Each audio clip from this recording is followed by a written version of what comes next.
Hello বন্ধুরা, welcome to my channel. তো চলো আজকের ভিডিওটা শুরু করা যাক। তো সকলকে জানাই গুড মর্নিং। তো সকালবেলা আমার প্রত্যেক দিনের যা কাজ, ডাইনিংয়ে বসে চা খাওয়া, তো সেটাই করছি। আর এটা দেখাচ্ছি, এটা তো ব্যাট, তোমরা দেখে বুঝতেই পারছো আমার বর এটা কিনেছে। ও তো ক্রিকেট প্রেমী, ক্রিকেট খেলতেও যায়, ভালোবাসে খেলা দেখতে। তো এখানে দেখো, এটা হচ্ছে ফ্লাওয়ার হর্নফিশ। তো এর নাম আমরা দিয়েছি ব্রুনো। তো ব্রুনোকে তোমরা সবাই হাই বলে দাও। আর এটা হচ্ছে, এটা এটা নয়, এখানে অনেক কটাই রয়েছে। তো এগুলো তো গোল্ড ফিশ, এগুলো তোমরা সবাই আশা করি চেনো। তো এরাও খুব কিউট, তাই জন্য ওদেরকে আমি ডাকি কিউটিজ বলে। হ্যালো কিউটিজ।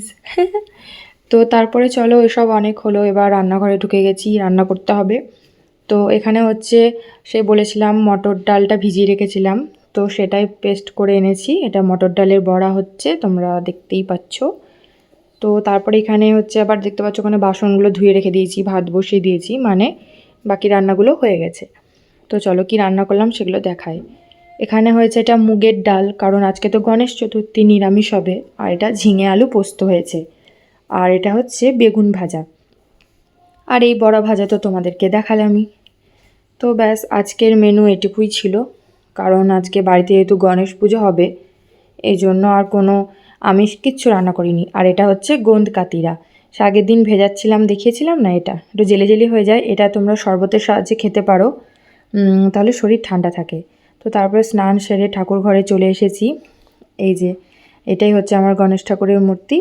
তো এটা হচ্ছে পোড়া মাটির, তো সেজন্য এটা আমি স্নান করাতে পারি না, যদি গলে যায় সেই ভয়ে। তো এই জন্য আমি ওটা একটু গঙ্গা জল দিয়ে মুছে নিলাম।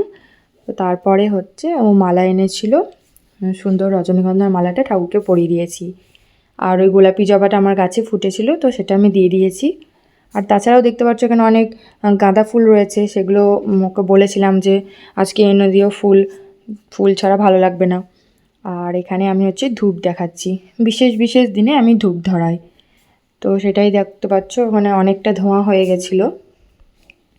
তো যতদূর আমি পেরেছি, আমার মনে হয়েছে এগুলো এগুলো করা দরকার, তো আমি সেগুলো করেছি। এখানে একটা আলপনা দেওয়ারও চেষ্টা করেছি, তবে এই নিচের দিকের ওই কলকাটা একটু বেঁকে গেছে, আসলে উল্টো দিক হচ্ছিলো, তো ওটা ঠিক আমি করে উঠতে পারিনি। তো যাই হোক, যেমন পারলাম সেরকমই করেছি।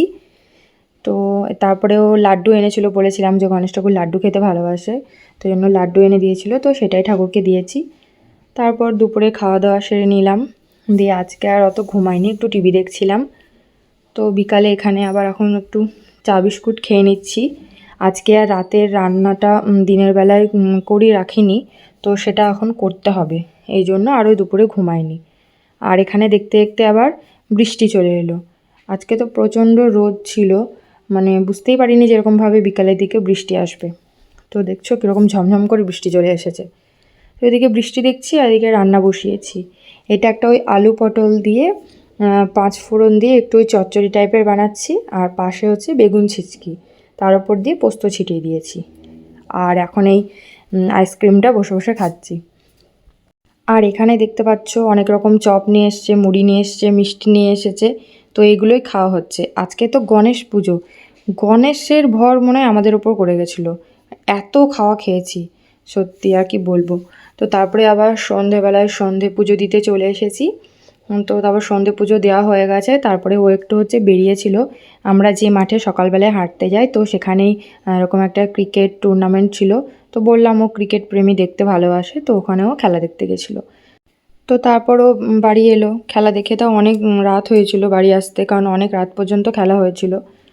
তো আর তাছাড়া হচ্ছে সন্ধেবেলায় তো অনেক কিছু খাওয়া হয়েছিল, তো খিদেও পাইনি, না দেরি করেই আজকে এরকম খেলাম। খাওয়ার সময় লুচিটা ভেজে নিচ্ছিলাম, তো সেটাই দেখাচ্ছিলাম তোমাদের, দেখো কত লুচি হয়েছে।